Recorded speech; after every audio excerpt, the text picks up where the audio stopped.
Hello hi friends, welcome back to our YouTube channel. ನಾನಿವತ್ತು ಬಸಳೆ ಸೊಪ್ಪಿಂದ ಸಾಂಬಾರು ಮಾಡ್ತಾಯಿದ್ದೀನಿ. ಹೇಗೆ ಮಾಡ್ತೀನಿ ಅಂತ ನೋಡೋಣ ಬನ್ನಿ. ಫಸ್ಟಿಗೆ ಬೇಳೆ ಹಾಕ್ಕೊಂಡು ಚೆನ್ನಾಗಿ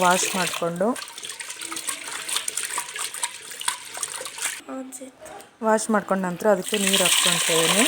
ಎಷ್ಟು ಬೇಕೋ ಅಷ್ಟು ನೀರು ಹಾಕ್ಕೊಳ್ಳಿ, ನೋಡ್ಕೊಂಡು ಹಾಕ್ಕೊಳ್ಳಿ, ಯಾಕಂದರೆ ಸೊಪ್ಪಲ್ಲೇ ಜಾಸ್ತಿ ನೀರಿರುತ್ತೆ. ಅದಾದ ನಂತರ ಸ್ವಲ್ಪ ಅರಿಶಿನ, ಕೊತ್ತಂಬರಿ ಸೊಪ್ಪು, ಸ್ವಲ್ಪ ಕರಿಬೇವು,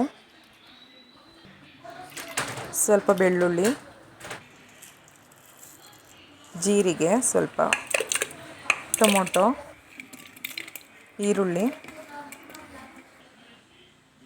ಹಾಗೆಯೇ ತೊಳೆದು ಹೆಚ್ಚಿಟ್ಕೊಂಡಿರೋಂಥ ಬಸಳೆ ಸೊಪ್ಪು, ದಂಟೆಲ್ಲ ಸಣ್ಣಕ್ಕೆ ಹೆಚ್ಚಿಟ್ಕೊಂಡಿದ್ದೀನಿ, ಅದನ್ನು ಹಾಕ್ತಾಯಿದ್ದೀನಿ.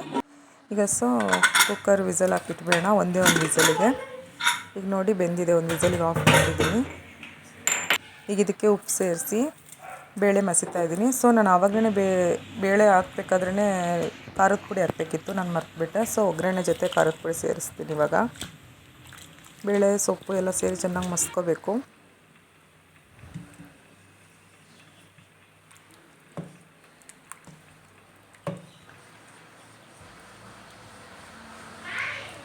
ಚೆನ್ನಾಗಿ ಮಸ್ಕೊಂಡ ನಂತರ ಒಗ್ಗರಣೆ ಹಾಕ್ತಾಯಿದ್ದೀನಿ. ಸ್ವಲ್ಪ ಎಣ್ಣೆ, ಸಾಸಿವೆ, ಜೀರಿಗೆ,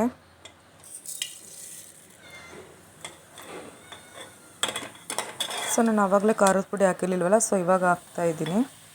ನೀವೆಲ್ಲ ಬೇಯಬೇಕಾದ್ರೇ ಹಾಕ್ಕೊಳ್ಳಿ. ಅದಕ್ಕೆ ಸ್ವಲ್ಪ ಈರುಳ್ಳಿ, ಕರಿಬೇವು ಚೆನ್ನಾಗಿ ಫ್ರೈ ಮಾಡ್ಕೋಬೇಕು. ನೋಡಿ ಚೆನ್ನಾಗಿ ಫ್ರೈ ಆಗಿದೆ. ನಾನಿವಾಗ ಮಸ್ತಿರೋ ಬೇಳೆ ಸೊಪ್ಪಿಗೆಲ್ಲ ಹಾಕಿ ಚೆನ್ನಾಗಿ ಕಲಿಸ್ತಿದ್ದೀನಿ.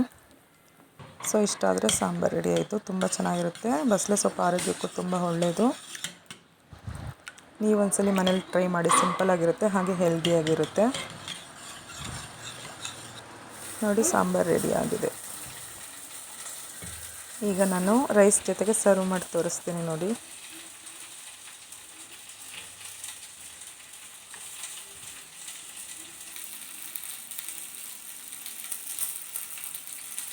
ಫ್ರೆಂಡ್ಸ್, ನಾನು ಮಾಡಿರೋ ಇವತ್ತಿನ ಈ ವಿಡಿಯೋ ನಿಮಗೆ ಸ್ವಲ್ಪನಾದರೂ ಇಷ್ಟ ಆದರೆ ಪ್ಲೀಸ್ ಒಂದು ಲೈಕ್ ಮಾಡಿ, ಶೇರ್ ಮಾಡಿ, ಕಮೆಂಟ್ ಮಾಡಿ, ಹಾಗೆಯೇ ನಮ್ಮ ಚಾನಲ್ನ ಸಬ್ಸ್ಕ್ರೈಬ್ ಮಾಡ್ಕೊಂಡು ನೋಡಿ. Thank you.